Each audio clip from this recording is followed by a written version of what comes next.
Bismillahirrahmanirrahim. Assalamualaikum warahmatullahi wabarakatuh. Waalaikumsalam warahmatullahi wabarakatuh. Yang kami hormati Bapak Ibu Guru yang hadir pada kesempatan pagi ini, dan yang sangat saya banggakan calon guru penggerak kita, yaitu Bu Nur Hidayati, SPD,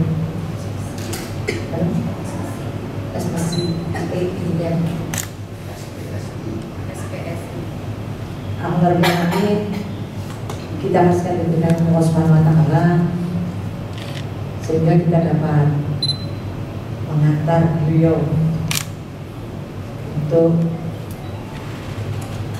memberikan pembebasan kepada kita dalam keadaan salawat dan sholawat wassalam kepada Junjungan kita serahkan sholawat wassalam Nabi yang kita berusaha menjadi.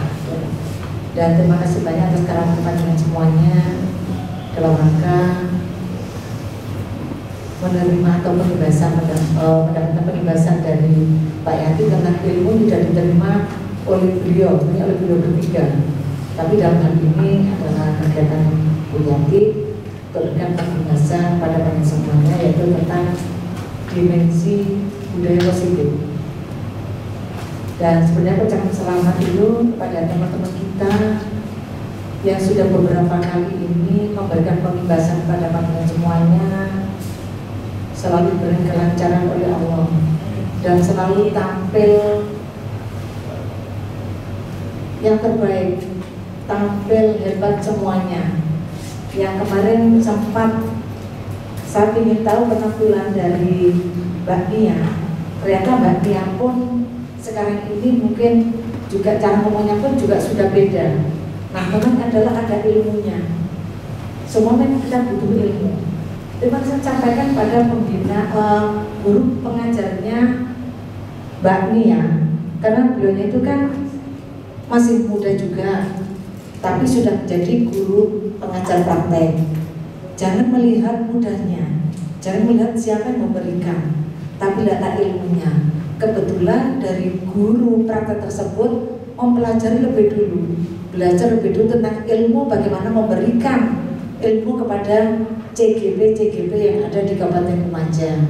Jadi mas sudah ada bimteknya dan sebagainya. Nanti itu saya sampaikan juga, monggo kalau jangan mau belajar tentang agama ya ke Pak Imam, karena Pak Imam mempelajari agama lebih dahulu. Belajar tentang bahasa Inggris ke Bu Emi, karena Bu Emi mempelajari lebih dahulu. Nanti itu harapan dari kami kepada CGP yang dari sini, siapa memberikan ilmunya mohon semua diindahkan, karena juga ada dari guru SD, SMP, TK dan TK, SD, SMP, SMA dan SMK. Kadang pas yang SMK, yang guru prakteknya itu adalah dari TK itu juga ada, tapi tidak usah ragu karena beliau sudah belajar lebih dulu dibanding yang CGP. Jadi sekali lagi harapan dari kami untuk yang CGP, saya keliru EGB, yang CGP calon guru penggerak ini benar-benar ngangsu kaweruh pada beliau-beliaunya, ya, karena sudah terlihat nyata bagaimana cara komunikasi dengan yang lain. Sekarang sudah terlihat antara Pak Indra dengan Mbak Yati, sudah terlihat penampilan sekarang mesem, di benaknya sudah punya nanti punya puisi apa, nanti punya harapan-harapan apa ke depannya sudah ada di benak beliau-beliaunya. Tapi untuk sekolah tetap tugas utama panjenengan adalah sebagai guru, tetap tugas utama sebagai guru, tidak melupakan tugas utamanya. Yang kami sampaikan, ibu guru ini ada jam apa tidak? Jadi tetap tugas utamanya jadi guru, monggo, jadi biar tidak ada istilahnya cemburu sosial dan sebagainya, dan biar ilmunya banyak juga manfaat. Jadi tidak ada dusta di antara kita, seperti kami sekarang ini loh jam pelajaran dipakai untuk presentasi. Jadi monggo, mungkin ini sudah kami titip pesan dari pertama Pak Indra ya Pak Yanti, tolong jangan sampai mengganggu jam dinasnya panjenengan semuanya. Tapi inilah saya lihat beberapa kali, alhamdulillah juga tidak ada benturan dan sebagainya, antara tugas di sekolah dengan tugas panjenengan sebagai CGP. Itu sekali lagi itu harapan dari kami, dan dalam waktu dekat bukan hanya pengembasannya ke guru-guru, saya akan melihat perubahan pada anak-anak. Karena panjenengan adalah generasi perubahan yang akan merubah dunia, akan merubah image anak-anak, akan menjawab tantangan dunia. Ya, ini adalah harapan dari kami. Sekali lagi harapan dari kami, sebelum panjenengan nanti mendapatkan tugas sebagai kepala sekolah dan tugas sebagai pengawas, imbaskan dulu, benahi dulu sekolah kita, kembangkan dulu sekolah kita. Kalau dulunya ada macam-macam masalah, sekarang tidak, bagaimana cara memecahkan masalah menjadi solusi yang terbaik. Saya kira itu kata Pak Suedi. Kalau ingin belajar bahasa Indonesia ke Pak Suedi, apa caranya? Saya ini sampai di sini. Sekali lagi mohon maaf ada kekurangan dari kami. Kami sekali lagi atas nama sekolah support penuh para JGB-JGB yang ada di SMK Negeri 2 Lumajang, dan harapan dari kami beliau-beliau muda-muda ini adalah generasi penerus dari JGB-JGB yang ada ini. Semangat, terima kasih. Wassalamualaikum warahmatullahi wabarakatuh. Terima kasih Ibu Kepala Sekolah atas sambutannya. Berikutnya Bapak Ibu mohon izin doa ini saya berikan secara Islam. Bismillahirrahmanirrahim. Alhamdulillahirrahmanirrahim. Allahumma salli ala sayyidina Muhammad wa ala ali sayyidina Muhammad kama shallaita ala sayyidina Ibrahim. Wabarakatuh. Alhamdulillahirabbil alamin. Bapak Ibu yang saya hormati, hari ini izinkan saya Nur Hidayati, calon guru penggerak angkatan ke-10 dari Satuan Pendidikan SMK Negeri 2 Lumajang, mengimbaskan atau mendiseminasi aksi nyata saya pada topik budaya positif modul 1.4. Masih semangat Bapak Ibu atau kedinginan? Dingin. Kalau saya bilang SMK, jawabannya apa bisa Bapak Ibu? SMK? Bisa. SMK Negeri 2 Lumajang? Pasti bisa. Bisa tapi lemes. Diulang lagi ya Bapak Ibu. SMK? Bisa. SMK 2 Lumajang? Pasti bisa. Oke. Bapak Ibu, harapan saya, walaupun ini adalah tugas saya untuk aksi nyata, tapi saya menginginkan ini nanti akan Bapak Ibu implementasikan pada pembelajaran panjenengan di kelas.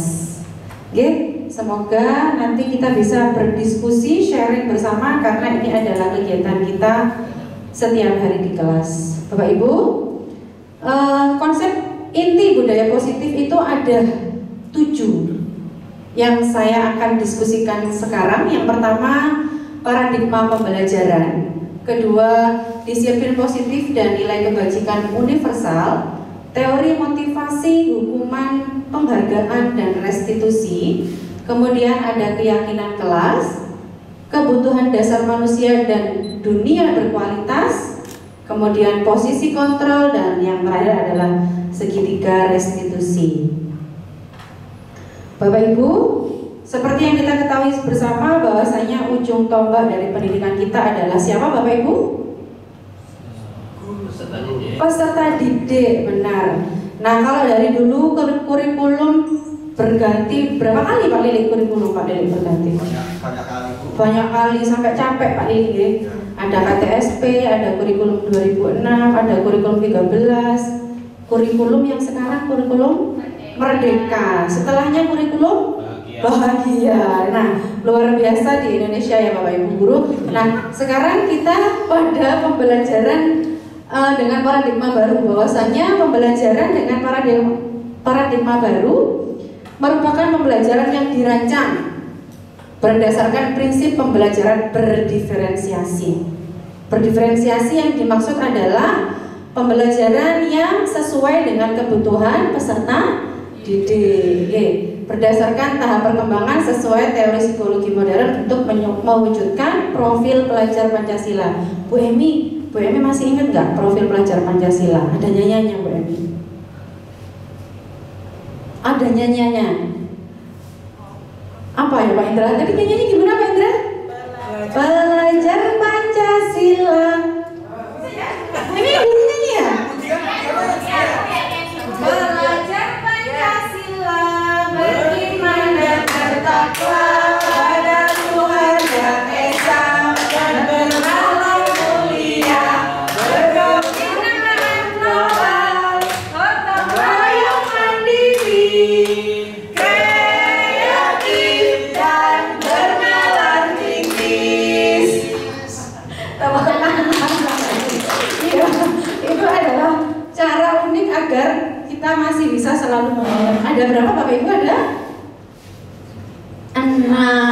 belajar Pancasila. Oke, sekarang Bapak Ibu sudah berpasangan nggak ya? Nggak apa-apa, tapi nggak pegang-pegangan kok. Saya ingin mengajak panjenengan bermain, ya. Bermain di permainan ini caranya gampang sekali. Panjenengan yang berpasangan berhadapan, paling sama Bu Iva nggak apa-apa. Nggak apa-apa, ada depan saja sih, nggak usah pindah. Oh, Pak Lili sama ini ya, Bu Iva sama Pak Imam ya, Pak Yusuf sama, oke, Pak Indra sama Pak Lili, boleh, ya. Satu orang sebagai Anda dan teman Anda akan melakukan kegiatan coba buka. Anda adalah tugas Anda adalah mengepalkan salah satu tangan Anda. Jadi di antara kedua pasangan tadi, satu ibaratkan panjenengan itu sedang menggenggam sesuatu yang sangat berharga di tangan kanannya. Oke. Nah, yang B itu mencoba untuk membuka dengan segala macam cara. Entah itu digelitiki, entah itu dikasih uang, entah itu dikasih sogokan, entah itu dikasih, pokoknya upayakan B ini berusaha untuk membuka tangan si A. Kira-kira bisa dipahami Bapak Ibu permainannya? Monggo BK? Bisa, oke, monggo BK. Oke, 1, 2, 3 20 detik dari sekarang. Ya, upayakan Pak Arif, ya, upayakan Anda bisa membuka, merayu tangan Pak Bu Emi, yang satu merayu saja, jadi yang satu mengepal, yang satu berupaya membuka tangannya si A. Bapak Ibu? Iya. Ini mengepal semua kayak mau menuju. Ya, jadi Pak Arif mengepal, Pak Yusuf merayu gitu. Ya, monggo dilakukan dari sekarang. 1, 2, 3. Loh apa? Pak Lili ya kan merayu Bu Ika. Merayu bagaimana caranya? Yang ada di genggaman tadi itu bisa dibuka, kepala tangannya bisa dibuka ya. Saya kasih waktu 3, 2, 1. Sudah dikasih kan? Sudah dikasih kan? Sudah dikasih kan? Nah, bisa buka, BM bisa buka. Sekarang gantian, yang B jadi si A, yang A jadi si B. Gantian, ayo silakan. 1, 2, 3. Buka.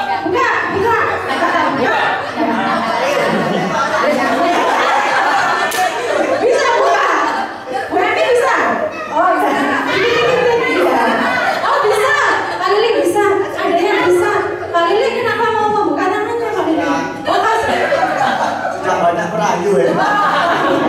Ternyata ada yang berhasil untuk membuka. Nah, tadi yang berhasil membuka, ada yang tidak membuka. Siapa Bapak Ibu yang mengendalikan panjangan untuk membuka tangan dan tidak membuka tangan? Ya, monggo beliau. Yang mengendalikan tangan untuk bisa membuka ataupun tidak membuka itu hati nurani kita. Siap. Jadi tergantung bagaimana, Pak Lili tadi, tergantung bagaimana kita mau membuka apa Anda. Walaupun diklik-kliki, walaupun dikasih uang 100.000, kalau saya nggak mau buka, Bu Dian tadi berhasil buka, boten. Buka sebentar terus tertutup. Oh, tertutup lagi. Bu Emi tahu nggak? Boleh tahu nggak isinya tadi? Harap apa yang dibayangkan di tangannya Bu Emi tadi apa? Calon suami. Jangan rahasia gitu ya Bu Emi. Pak Lili yang tadi berusaha membuka tadi, kenapa dibuka? Apa yang ada di genggaman Pak Lili? Oh, permen aja, makanya udah dibuka Bapak Ibu.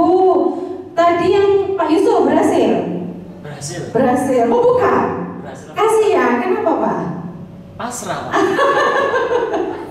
Pak Arif pasrah ya. Jadi Bapak Ibu tadi yang dimaksud panjenengan bisa membuka atau pun tidak membuka itu kontrolnya ada pada diri kita sendiri. Nah, ketika fokus kita pada budaya positif, ini adalah upaya yang dilakukan sekolah agar kondisi yang nyaman, aman, tentram, menyenangkan bagi siswa itu sudah terrealisasi pada satuan pendidikan kita. Ya. Nah, tapi pada kenyataan di lapangan, ketika kita selalu membicarakan tentang disiplin atau tentang kenyamanan atau ketika membicarakan tentang peraturan itu selalu berbenturan dengan ketidaksamaan persepsi dengan siswa. Betul Bapak Ibu? Nah, ini adalah perubahan paradigma kita bahwa selama ini guru itu mengontrol murid. Ya, gimana membantu Bapak Ibu? Ya, kalau misalkan siswa itu ada di kelas, ayo kamu sudah mengerjakan sampai mana? Ayo. Kemudian tidak masuk tepat waktu, bagaimana caranya kamu hadir tepat waktu? Kita membuat satu dorongan-dorongan agar mereka menuruti apa yang menjadi kemauan kita. Ya, ilusi bahwa kritik dan membuat orang merasa bersalah dapat menguatkan karakter. Kadang-kadang kita untuk membuat anak-anak kita nurut ke kita, kadang-kadang dibuat mereka menjadi malu di depan kelas. Yang tidak mengerjakan PR berdiri dengan satu kaki gitu ya.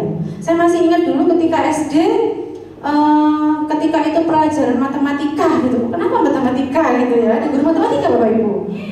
Oh Pak Lili, itu saya Masya Allah sama guru saya. Insya Allah belinya sudah almarhum ya, Al-Fatihah. Jadi perkalian waktu itu Porogapit saya ingat sekali.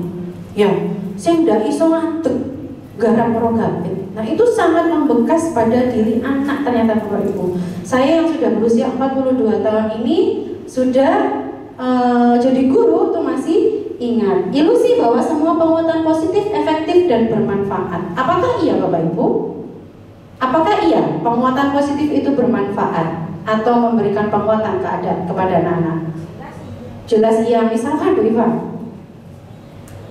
yang saya amati itu anak-anak butuh motivasi ketika setidaknya mengingatkan itu, maka anak-anak lebih termotivasi atau lebih kuat untuk melakukan gitu. jadi menurut Bu Iva itu efektif ya? Efektif, berarti ngasih hadiah itu efektif Bu Iva? Efektif, terima kasih Bu Iva. Nah, ilusi bahwa orang dewasa memiliki hak untuk memaksa. Kadang-kala kita seringkali di kelas itu kita adalah raja Bapak Ibu ya. Anak-anak itu mah apa gitu ya, kita yang menguasai kelas itu. Jadi kalaupun kita salah, harus kembali ke pasal 1, saya adalah gurunya. Ngata nggih? Betul? Betul. Nah, bagaimana seseorang bisa berubah dari paradigma stimulus respon kepada pendekatan teori kontrol dengan kita? Makanya kamu terlambat kayak saya gitu ya Bapak Ibu. Nah di teori kontrol kita berusaha memahami pandangan orang lain tentang dunia. Kemudian perilaku buruk dilihat sebagai suatu kesalahan. Kita selalu menganggap anak-anak kita yang salah itu ya karena dia yang buruk itu karena memang banyak melakukan kesalahan. Teori kontrolnya adalah semua perilaku itu memiliki tujuan. Nanti kita kupas satu-satu. Kenapa anak-anak itu melakukan seperti itu? Orang lain bisa mengontrol saya. Orang lain bisa mengontrol saya. Stimulus respon. Yang benar dari teori kontrol hanya Anda yang bisa mengontrol diri Anda. Diri kita sendiri tadi Anda, Bapak Ibu membuka ataupun tidak, yang kontrol adalah diri kita masing-masing. Pemaksaan ada pada saat bujukan gagal. Tapi pada teori kontrol, kolaborasi dan konsensus menciptakan pilihan-pilihan baru. Model berpikir menang kalah. Tapi pada budaya positif kita berpikirnya menang, win-win solution gitu Bapak Ibu ya. Oke, ini Bapak Ibu ada pertanyaan. Apakah Bapak Ibu setuju dengan pernyataan yang saya sampaikan? Apakah hukuman dapat mendisiplinkan siswa? Ada yang mau kasih? Mbak Wika mau. Apakah hukuman dapat mendisiplinkan siswa? Menurut saya tidak selalu hukuman yang menurut anak-anak itu menakutkan. Punishment, kalau dalam bahasa Inggris itu punishment. Kadangkala anak sekarang itu beda dengan zaman saya yang berpuluh-puluh tahun lalu. Kalau zaman saya mungkin waktu itu saya sering dibubut, istilahnya ini dibubut ya, dibubut jeduk gitu kan, kalau nggak bisa apalan ya matematika dibubut. Kemudian ada yang disuruh berdiri, kakinya dinding. Jadi tidak selalu membuat siswa disiplin. Kadang itu membuat siswa itu malah ketakutan dan malu di depan teman-temannya.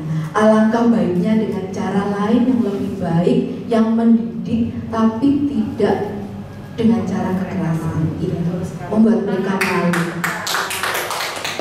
Ya luar biasa ya, bahwa kita sebagai seorang pendidik itu harus memberikan torehan yang bermakna bagi anak-anak sehingga mereka tidak merasa takut untuk pergi ke sekolah, terus kemudian takut kepada gurunya. Jadi Bu Ika tidak setuju. Ada yang setuju Bapak Ibu? Bu Emi setuju? Hukuman. Nah, macam bahasa Inggris, ya wes tak mau nulis balik-balik. Kak mau gak garap Bu, gitu nggih. Ya kadang Oh, kadang. hukuman. Oh ya betul. Tentang hukuman itu juga nggak perlu. Kalau anak itu males tidak mengerjakan tugas, saya suruh membaca sebanyak setengah buku, biar antara mulut sama pikirannya itu jalan bersama-sama. Akhirnya digerakkan Ada gerakan, jadi cara membacanya, cara belajar dengan sering membaca, ya itu maka bisa belajar bahasa Inggris dengan baik.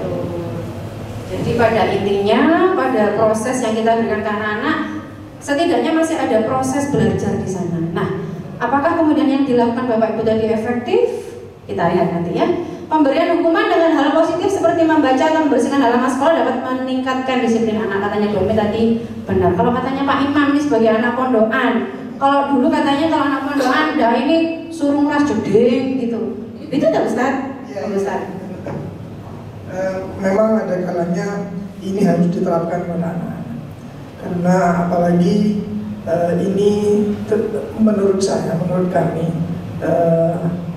penerapan seperti ini juga ikut menkontribusi pembentukan karakter mereka, untuk menimbulkan yang pertama, yang kedua, biar mereka jerah terhadap mereka yang kelakuan mereka yang mereka lakukan. Jadi saya ada kalanya memang ini harus sekali harus diterapkan, ya sekali kalau tidak dibutuhkan tidak perlu diterapkan begitu. Terima kasih Pak Ibu, sekali boleh memberi penghargaan dapat meningkatkan motivasi belajar anak. Tadi Bapak Ibu, Bu Iva bilang iya, setuju. Tapi kalau terus-terusan, kira-kira Bapak Ibu bagaimana? Iya. Nah, Bu Iva kayaknya sudah sangat mahir dengan budaya positif ya. Keren, Bu Iva. Karena juga orang psikologi, jadi gini ya Bapak Ibu. Saya pernah juga pengennya kelasnya itu rame, jadi saya buat kegiatan. Tiba-tiba setelah itu nanya lagi, Mem ada hadiahnya enggak? Waduh, bisa gitu. Oke lah kalau sesekali nggak apa-apa Bapak Ibu, tapi kalau terus-terusan itu jadi juga tidak mendidik. Apakah yang dilakukan kita selama ini boleh dan benar? Kita lihat nanti. Disiplin positif adalah perwujudan dari nilai-nilai atau keyakinan universal yang diterapkan di sekolah. Bapak Ibu, kalau kayak datang terlambat, pakai sepatu harus hitam, kemudian pakai seragam, nilai kebajikan apa yang diajarkan kepada anak? Menaati peraturan yang sudah disepakati. Menaati peraturan. Selain itu harus pakai baju hitam. Baju hitam, sepatu hitam, pakai seragam. Nilai kebajikan apa yang kita ajarkan kepada anak-anak? Disiplin, benar, kesederhanaan. Bapak Ibu, kenapa harus anak-anak harus seragam? Biar tidak ada kesenjangan antara satu dengan yang lainnya. Tanggung jawab. Nah, apa yang dimaksud dengan disiplin positif sebenarnya? Disiplin positif merupakan salah satu cara penerapan disiplin yang bertujuan untuk menumbuhkan kesadaran serta memberdayakan anak untuk melakukan sesuatu tanpa sogokan, ancaman, dan hukuman. Jadi tadi benar yang disampaikan Bu Iva, motivasi intrinsik atau internal. Nah, nilai-nilai kebajikan universal yang ada pada kurikulum kurikulum Merdeka kita adalah yang tadi kita bacakan. Belajar Pancasila, beriman dan bertakwa pada Tuhan yang Esa, dan berakhlak mulia, berkebinekaan global, gotong royong mandiri, kreatif dan bernalar kritis. Nah, ini harapan dari seorang Bapak Ki Hajar Dewantara, bagaimana kita pada pendidikan zaman sekarang itu lebih berpihak kepada murid. Nah, tadi dijawab Bu Iva, teori motivasi yang ini yang menjadikan kita mau mengerjakan sesuatu. Motivasi apa? Jadi ketika kita melakukan sesuatu, apa yang mendasari kita itu adalah dorongan ini tadi. Mari kita tanyakan ke diri kita sendiri, bagaimana kita berperilaku. Mengapa kita melakukan segala sesuatu? Apakah kita melakukan sesuatu karena adanya dorongan dari lingkungan atau ada dorongan dari orang lain? Nah, kita bertanya kepada diri kita sendiri. Apakah Bapak Ibu berangkat pagi itu karena finger? Karena itu apa namanya, apresiasi? Kalau nggak ada apresiasi, datanya ketika jam mengajar saja gitu. Gimana Bapak Ibu? Betul nggak? Atau karena kalau misalkan ini dipotong Bapak Ibu, kalau terlambat 1 menit aja dipotong ya Pak Imam ya, dan itu terakumulasi. Nah, ternyata pemerintah sampai seperti itu berusaha untuk meningkatkan kedisiplinan para ASN gitu ya. Semoga kita tidak salah satunya. Oke, benar. Ada 3 motivasi ya perilaku manusia untuk menghindari ketidaknyamanan atau hukuman. Saya datang pagi adalah tujuannya agar TPP saya tidak dipotong. Saya datangnya terus absen gitu, walaupun kadang bolong di tengah-tengah. Tidak ada di SMK Negeri 2. Yang akan terjadi apabila saya tidak melakukannya. Atau anak-anak ketika misalkan di sekolah melaksanakan aturan supaya dia tidak dipanggil guru BK, katanya begitu Bapak Ibu. Ya, jadi selalu beranggapan bahwa saya tak melakukannya daripada nanti kena SP Bu, saya dipanggil orang pun tidak mau. Berarti masih eksternal untuk mendapatkan imbalan. Ya, kalau misalkan pekerjaannya baik, kalau misalkan saya bertanya pada Bapak Ibu, ketika yang misalkan Bapak Ibu diberikan reward ketika diakumulasi kedisiplinannya bagus, dapat reward gitu, kira-kira Bapak Ibu senang nggak? Setuju? Oh, rewardnya, kalau rewardnya mobil Brio nggak apa-apa, Innova nggak apa-apa, kalau hanya sekedar permen nggak mau, makanya permennya tadi dikasihkan sama Pak Lili.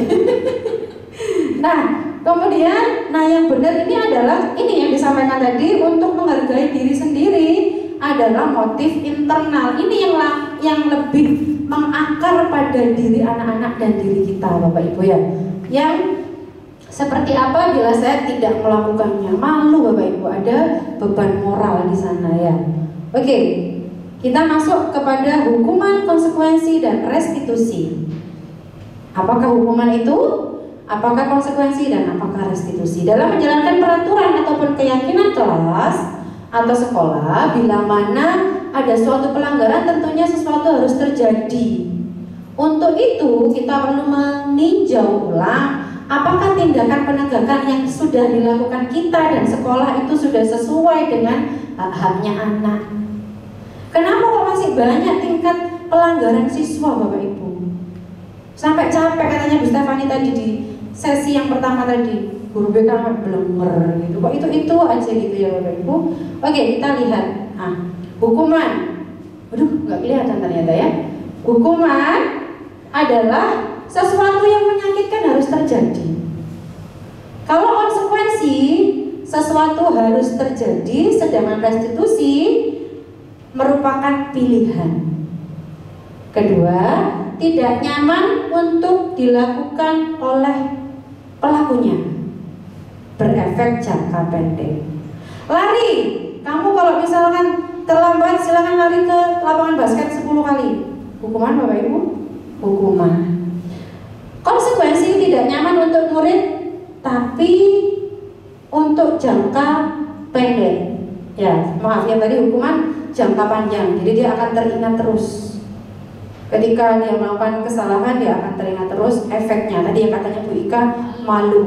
Nah, kalau konsekuensi itu lebih ke jangka pendek. Ya. Kemudian menguatkan murid untuk dalam waktu yang jangka panjang, untuk restitusi. Ini yang diharapkan Bapak Ibu lakukan di dalam kelas. Korban mendapatkan keadilan untuk hukuman katanya. Korban bisa diabaikan, korban mendapatkan ganti. Nah, kalau di hukuman gini, awas ya, kalau dilakukan lagi ya, awas kamu. Kadang-kadang di rumah kita begitu sama anak kita Bapak Ibu gini. Jadi awas loh ya, nanti kalau adik mau lagi tidak boleh main HP gitu. Itu termasuk juga ancaman ternyata.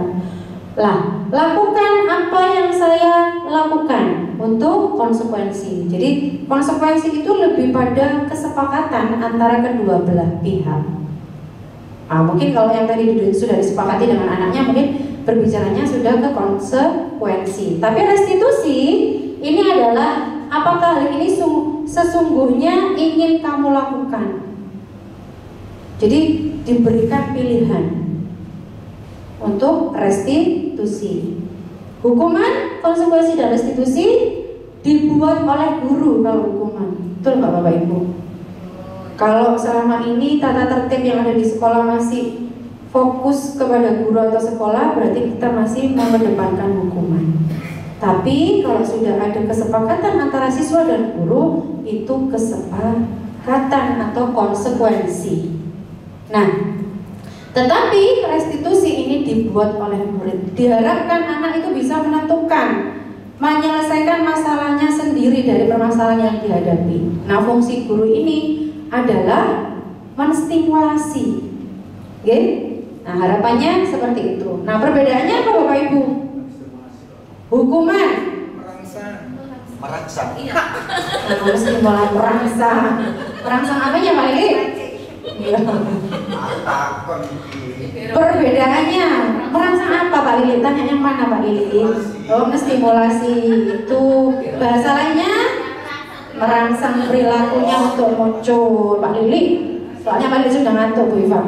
Hukuman itu tidak terencana, bersifat satu arah, kadang spontan. Kalau kadang kita di kelas tiba-tiba kita sudah pelajaran 45 menit jalan, ada siswa masuk ya Bapak Ibu. Gimana Bapak Ibu? Langsung tepang gitu ya. Hah? Jam biru lagi? Nah, sudah seperti itu. Ini juga saya lakukan Bapak Ibu.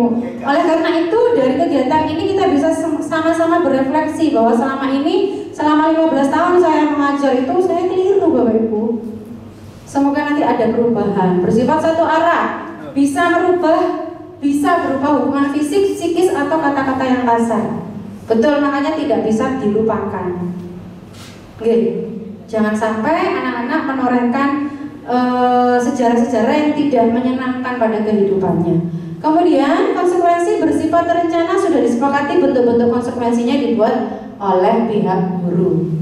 Sedangkan restitusi adalah proses menciptakan kondisi bagi murid untuk memperbaiki kesalahan mereka sehingga mereka bisa kembali pada kelompok mereka dengan karakter yang lebih kuat.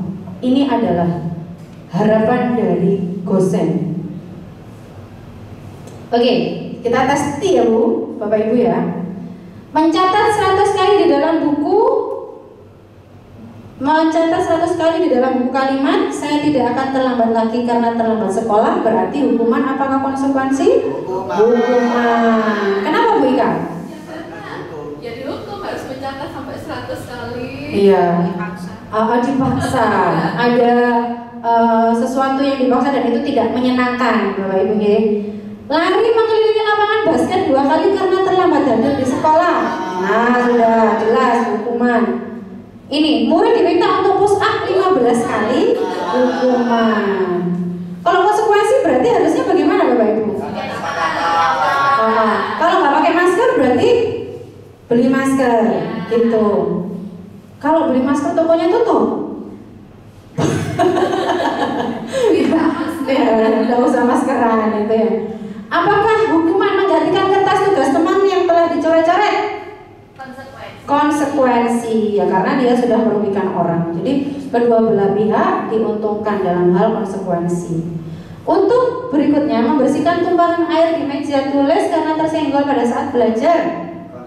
Konsekuensi sudah sangat familiar Bapak Ibu ya. Murid disuruh untuk tidak mengenakan sepatu seharian di sekolah.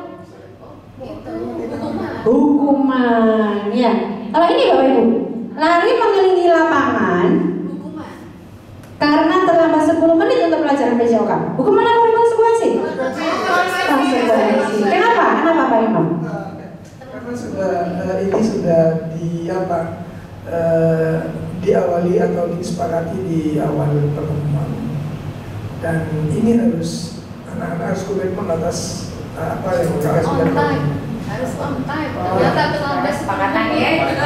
Oke, nah ini adalah konsekuensi.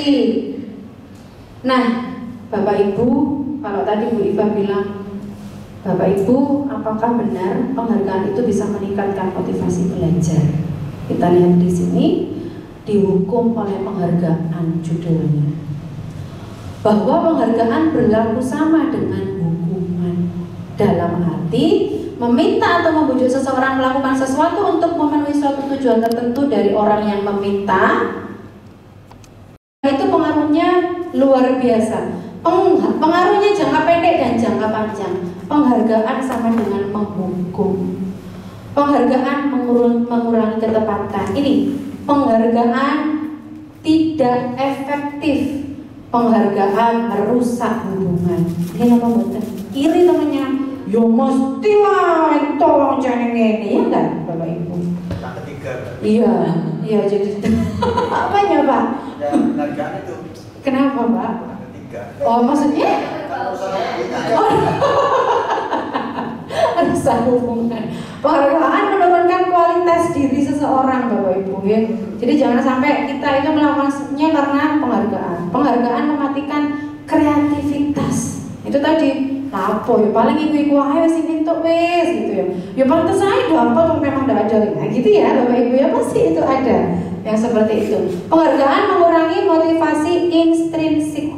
Ya, tadi akan mengurangi motivasi intrinsik. Nah, bagaimana dengan restitusi? Restitusi adalah proses menciptakan kondisi bagi murid untuk memperbaiki kesalahan mereka sehingga mereka bisa kembali pada kelompok mereka dengan karakter yang lebih kuat. Harapan yang dicita-citakan oleh Bapak Ki Hajar Dewantara itu seperti itu Bapak Ibu.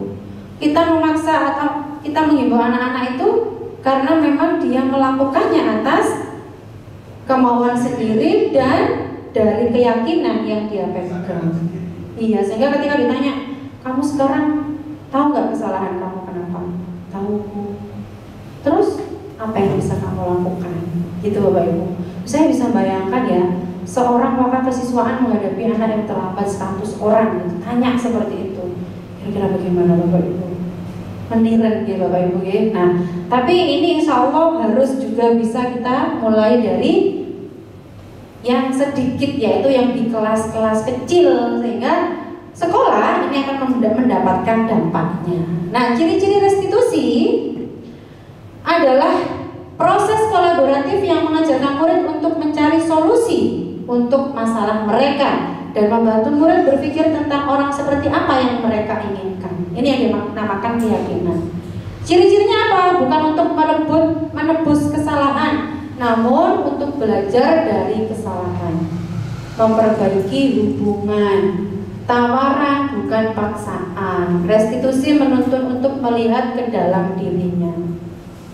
Jadi bagus apa enggak Bapak Ibu dari konsekuensi? Lebih bagus lagi karena ini sudah tingkat tinggi. Dari ada proses bernalar kritis di sana. Restitusi adalah cara yang paling baik. Restitusi fokus pada karakter bukan tindakan. Restitusi fokus pada solusi. Restitusi mengembalikan murid yang berbuat salah pada kelompoknya. Karena ketika tidak diakui oleh kelompok itu rasanya melebihi sakit gigi Pak Lili ya. Jadi bagaimana kita nanti ada di 5 kebutuhan dasar manusia. Ya. Iya. Nah ini kita masuk tadi bagaimana sih upaya kita yang bisa dilakukan usaha kecil kita untuk memberikan kontribusi pada sekolah agar apa yang menjadi cita-cita harapan sekolah itu bisa terwujud, yaitu memberikan hal kecil yang bisa kita lakukan minimal ada di kelas kita, yaitu keyakinan kelas. Mengapa keyakinan kelas bukan peraturan kelas? Ada yang tahu? Karena kita mau mendorong restitusi siswa mau PGP. Ya. Oh ya. Gimana Bu Rifa diulangi? Karena kita mau mendorong siswa untuk berpikir kritis, kita arahnya ke restitusi bukan hukuman atau konsekuensi. Gitu. Kalau peraturan kelas mungkin bisa menjadinya konsekuensi. Gitu ya.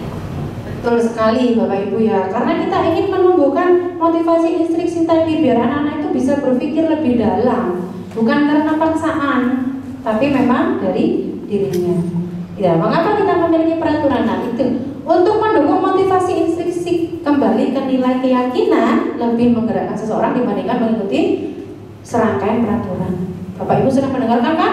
Peraturan dibuat untuk dilanggar, betul Bapak Ibu? Iya kan? Pakai helm itu kalau tidak meyakini dirinya untuk keselamatan, dirinya nggak akan pakai. Saya dulu di sekolah lama, anak-anak saya suruh pakai helm susah, karena dia sudah terbiasa meyakini di dalam dirinya, aku aman Bapak Ibu, kesana kemari nggak pakai helm. Tapi kalau sudah kena batu dari pencelatannya truk, baru tahu rasa gitu ya Bapak Ibu, atau baru tahu rasanya kan, iya kalau saya masih bisa mikir gitu, tapi kalau udah nyawanya yang keambil kan sudah rugi gitu ya. Nah, jadi ini keyakinan-keyakinan yang menggerakkan seseorang untuk mengikuti peraturan. Mengapa kita memiliki peraturan harus datang tepat waktu pada saat mengikuti pelatihan? Biar dapat sertifikat gitu. Apa Bapak Ibu? Motivasi intrinsiknya? Salah satunya anaknya Bapak Ibu. Iya Bapak ini gak ada masalah. Makanya kalau Zoom itu langsung hadir. Padahal nanti ada link absensi. Jadi saya heran aja gitu ya. Padahal di bocor saya kewenang. Gimana? Pak Imamnya mau menyampaikan sesuatu? Kenapa kita harus tepat waktu hadirannya? Agar kita bisa mendapatkan teori dan materi yang disampaikan oleh narasumber. Karena itu sesuatu yang bermanfaat pastinya bagi demi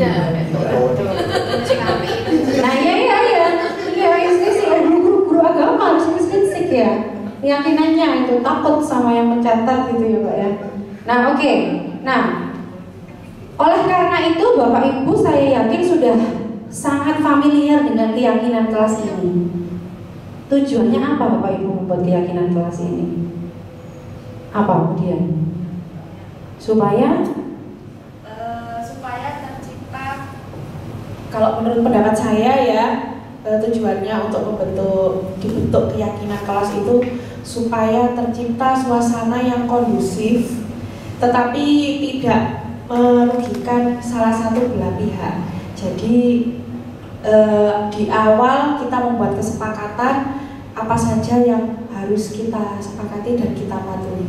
Terima kasih. Tepuk tangan kemudian. Ya, benar sekali. Supaya kondusif pembelajaran Bapak Ibu. Kalau tidak ada keyakinan kelas itu gurunya itu emosian Bapak Ibu ya. Moro-moro anaknya datang sembarangan.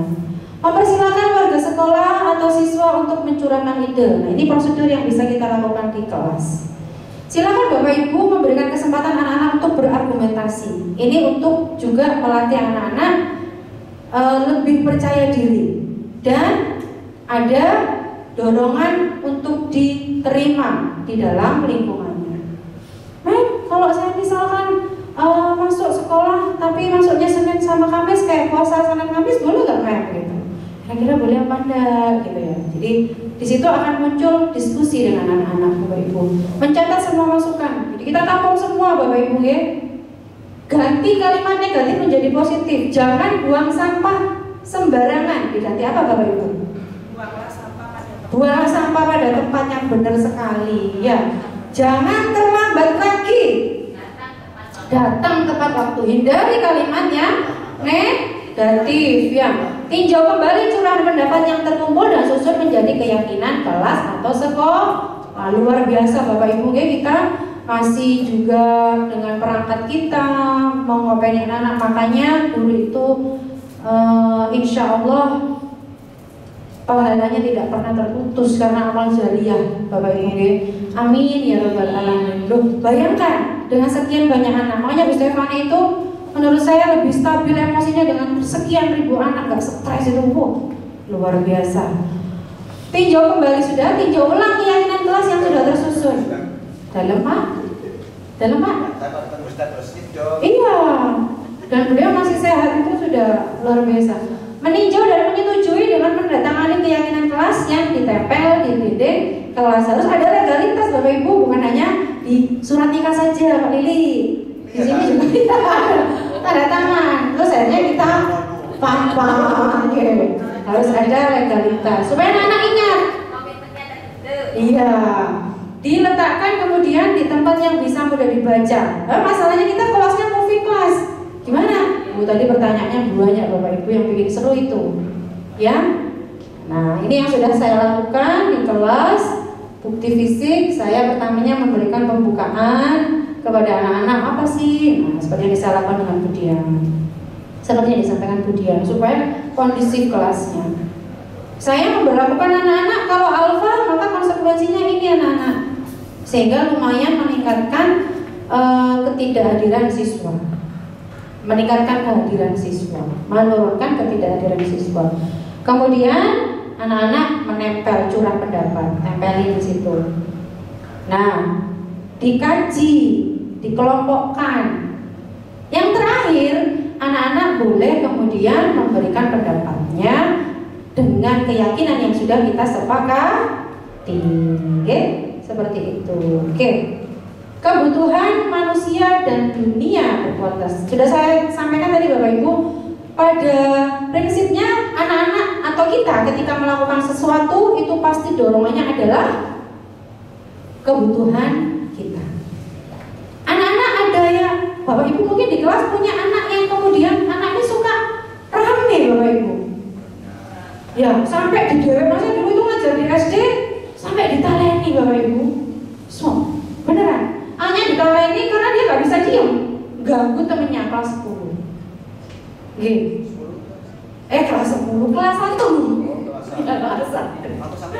Orang membuat siswa tidak mau murid bergantung pada satu orang. Aku lagi cukup gerbang Pak Lili. Pak Lili, saya terlambat Pak Lili. Tidak apa-apa ya, HP-nya tidak saya ambil. Nanti saya bilangkan Pak Lili ya Pak, gitu. Anaknya jadi seperti itu. Gak boleh Bapak Ibu ya. Contoh ini Bu Iva. Ya, membuat siswa tidak mandiri, cenderung bersenda-gurau untuk menghangatkan suasana. Pemantau, nada bicaranya dan dengan ekspresi datar. Nanti saya berikan kalimat contohnya. Kemudian menghitung hadiah. Pemantauan tetap memantau saat siswa diberi sanksi. Dampaknya tidak sepenuhnya mandiri. Nah ini yang diharapkan adalah kita menjadi seorang manajer. Suaranya netral, berhasil tercipta identitas positif dan bermakna, mengajukan pertanyaan, membantu siswa memecahkan masalah. Dampaknya memberikan murid percaya diri dan mampu memecahkan masalahnya sendiri. Iya, I-nya hilang. Contoh kasus, siswa sering datang terlambat. Hani Rega. Oh, udah masuk alfa ya. Penghukum, ayo lari lapangan. Sudah berapa kali kamu gak masuk? Gitu. Saya bisa, soalnya saya juga pernah di posisi itu. Pembuat rasa bersalah, kamu selalu mengecewakan saya. Sudah berapa kali kamu terlambat? Ya, itu untuk yang bersalah. Untuk teman, ayo dong ikuti aturan sekolah. Tolonglah bantu ibu kali ini saja. Ya sudah gak apa-apa, tapi lain kali jangan loh ya. Ya sampai yang sering kayak gini. Pemantau, kamu tahu konsekuensinya kan? Kalau sering terlambat, ayo sekarang serahkan HP kamu saya. Bapak Ibu ya, ada kita ini ya Bapak Ibu ya, memantau ya. Atau ini, yang benar itu ini idealnya. Apakah kamu tahu kesalahan kamu? Nah, kira-kira bagaimana cara kamu perbaikinya? Repotnya kalau yang ditanya itu begini Pak, kamu tahu kesalahan kamu? Iya Bapak Ibu ya, banyak. Oke. Posisi kontrol manakah saya? Bapak Ibu ya, saya kecewa sekali dengan kamu. Membuat rasa bersalah. Kamu tidak pernah benar melakukannya. Penghukum, membuat rasa bersalah, teman, pemantau, manajer. Yang mana? Kamu tidak pernah benar melakukannya. Penghukum, Bapak Ibu. Ayolah, lakukan demi ibu. Teman, apakah kamu mau mendapatkan stiker bintang hari ini? Pemantau ya. Bagaimana kamu bisa menyelesaikan masalah ini? Iya, manajer ya. Kamu selalu yang paling terakhir. Kamu selalu paling yang terakhir. Labeling Bapak. Labeling Bapak. DKV mesti. Itu adalah penghukum. Jangan Bapak Ibu kasihan. Siapapun atau jurusan manapun, anak-anak itu pasti punya dorongan untuk melakukan sesuatu. Kita dekati aja anak-anak supaya bisa kita lebih dekat dengan anak. Kita lihat ya videonya Bapak Ibu.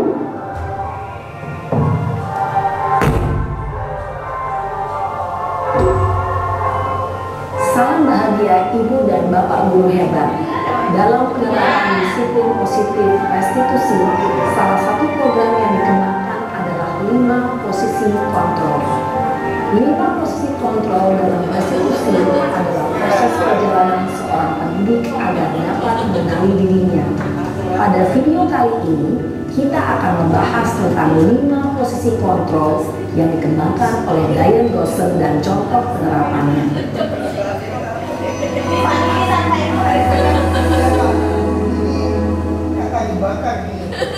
5 posisi kontrol itu adalah 1. Posisi penghukum, 2. Posisi pembuat merasa bersalah, 3.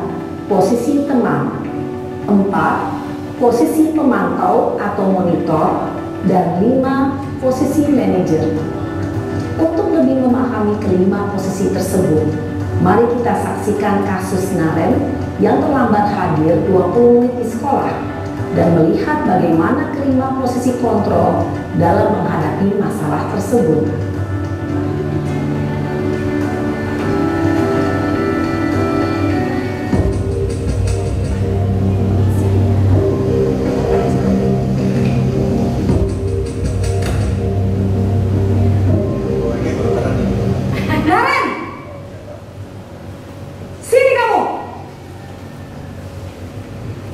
Selamat pagi, Bu. Nah, terlambat ketika sekolah. Itu wajibnya sudah berubah. Kemudian, tidak ada manusia yang sempurna. Saya juga pernah melakukan kesalahan. Kita bisa menyelesaikan ini. Gak perlu mencari siapa yang salah. Kita cari solusi bersama. Pertama, saya benar identitas. Validasi tindakan yang salah. Bagaimana caranya memvalidasi tindakan yang salah? Kamu bisa saja bertindak lebih gegabah dari itu. Ibu tahu kamu punya motif, ya. Jadi lebih pada kebutuhan. Saya tahu kamu melakukan itu pasti punya alasannya. Coba disampaikan kenapa alasannya. Saya sakit perut, men, gitu katanya. Anak yang tadi tidak ikut upacara ditemukan Pak Agis di ruang musik, anak di kafe. Kemudian kamu melakukannya karena mempertahankan sesuatu yang penting bagimu. Nah, di sini kemudian kami bisa masuk ketika emosinya sudah stabil, kita bisa masukkan validasi tindakan yang salah. Terus yang sudah kamu lakukan apa sudah benar? Ya salah, gitu. Kenapa dilakukan, gitu kan ya? Kenapa dilakukan ya? Karena memang dia punya motif. Dia intinya satu, selain sakit perut apa? Males. Nah, upacara dilakukan itu untuk menumbuhkan jiwa apa, Bapak Ibu? Tanggung jawab, disiplin, gitu ya. Terus kemudian kalau anak-anak SMK, aku berdiri lebih lama, Bapak Ibu, iya kan? Itu kalau kita bekerja nggak mungkin banyak duduknya. Makanya kenapa kita di sekolah PK disuruh pelatihan di Jepang? Karena orang-orang Jepang makin tua itu makin produktif, nggak seperti yang dilakukan di Indonesia karena sukanya mager. Gimana Bapak Ibu? Saya maksudnya sama dengan itu, ya. Nah yang terakhir menanyakan keyakinan, matur nuwun Bu Stefani, tinggal dikit aja Bu. Menanyakan keyakinan berdasarkan teori kontrol bahwasanya kita termotivasi secara intrinsik. Apa yang telah kamu yakini? Menurut kamu, nak, yang sudah kamu lakukan itu sudah sesuai dengan kesepakatan kelas, sudah sesuai dengan prinsip hidup kamu, prinsip kamu. Ya, enggak, sudah dengan sesuai peraturan yang ada di sekolah. Kalau tidak ikut upacara termasuk melakukan kesalahan. Iya, itu berbeda memang Bapak Ibu. Dan ini diharapkan memang semua Bapak Ibu guru mempunyai keterampilan ini. Ini yang saya lakukan. Sofi, assalamualaikum Sofi. Waalaikumsalam. Segitiga restitusi yang sudah saya lakukan. Sofi tahu nggak kalau saya tadi dapat laporan dari wali kelas, kemudian Sofi terlibat adu mulut dengan si Eka. Apa benar Sofi yang terjadi demikian? Ada masalah apa dengan mereka? Tersebut, aku dikatain tukang fitnah terus. Ya aku katain apa balik kan? Oh begitu. Dikatain tukang fitnah. Pastinya dia juga akan mengalami hal yang sama, akan melakukan hal yang sama dengan si Sofi. Nah, kemudian Sofi melakukan apa lagi selain mengarahkan game, selain membentak si Reva di depan kelas? Kamu pasti melakukan hal itu ada alasannya. Betul, Sofi? Bisa dikatakan alasan apa yang kemudian mendasari kamu melakukan itu? Biasanya kesel masa saya dikatain tukang fitnah terus di kelas. Tukang fitnah terus gitu ya. Nah, pastinya kamu juga akan merasa sakit hati gitu.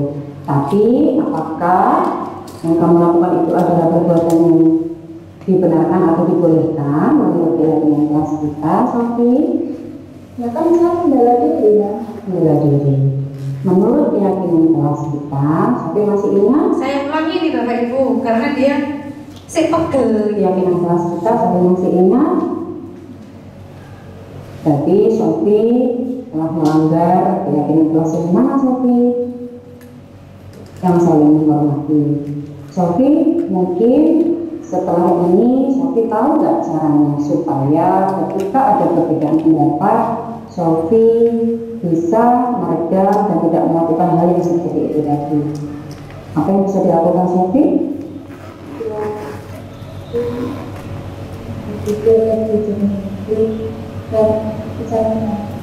Iya, jadi penting menjadi orang yang saling menghormati kepada teman. Sofi, menurut Sofi gimana? Ya, sangat penting. Oke, itu setuju dan itu mendukung. Berarti kalau seandainya Sofi nanti sudah berhasil menahan emosinya, Sofi nanti berharapnya Sofi menjadi orang yang seperti apa? Orang yang lebih bisa mengatur kehidupan. Iya, pintar, setuju. Sekarang bagaimana perasaan Sofi setelah Sudah Bapak Ibu, itu yang sudah saya lakukan. Saya pun juga masih proses belajar, dan itu luar biasa. Kenapa itu patah-patah terus kemudian seperti dipotong? Karena saya harus beberapa kali take. Tidak seperti yang saya lakukan selama ini ketika konseling sebagai guru BK. Jadi begitu Bunda, luar biasanya panjenengan. Saya tadi sudah rasa-rasa sama teman-teman, kok so dan wiwan gitu loh Bu Stefania, tetap tegar kuat gitu tuh anak 1100. Tepuk tangan untuk Bu Stefania ya. Luar biasa. Serius. Ya, jadi sekian Bapak Ibu yang saya sampaikan. Insya Allah pas 1 jam.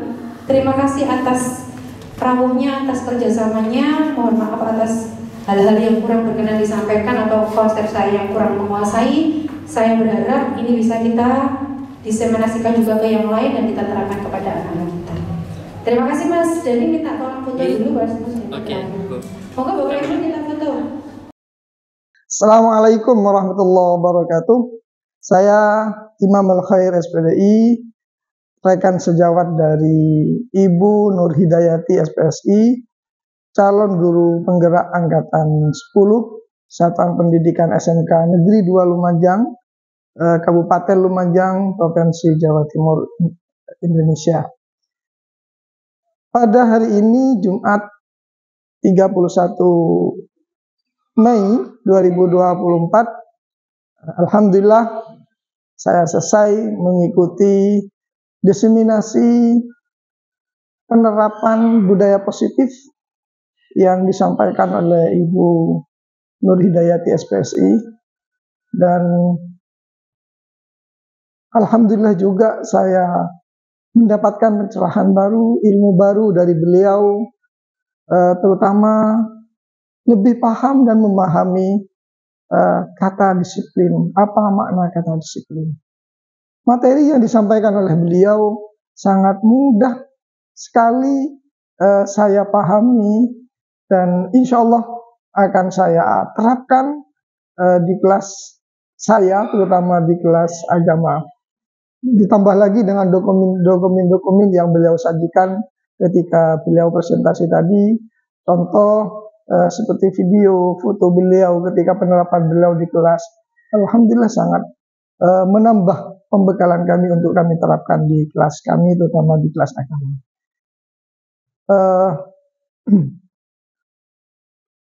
Kepada Bu Yati atau Bu Nur Hidayati SPSI, saya sangat berterima kasih kepada beliau karena sudah mengajak saya, mengundang saya untuk hadir dalam diseminasi beliau, terutama dalam diseminasi penerapan budaya positif di sekolah ini. Saya bangga pada beliau, saya bangga menjadi rekan beliau, buat beliau terus bergerak, terus semangat, sukses selalu untuk beliau. Terima kasih. Assalamualaikum warahmatullahi wabarakatuh.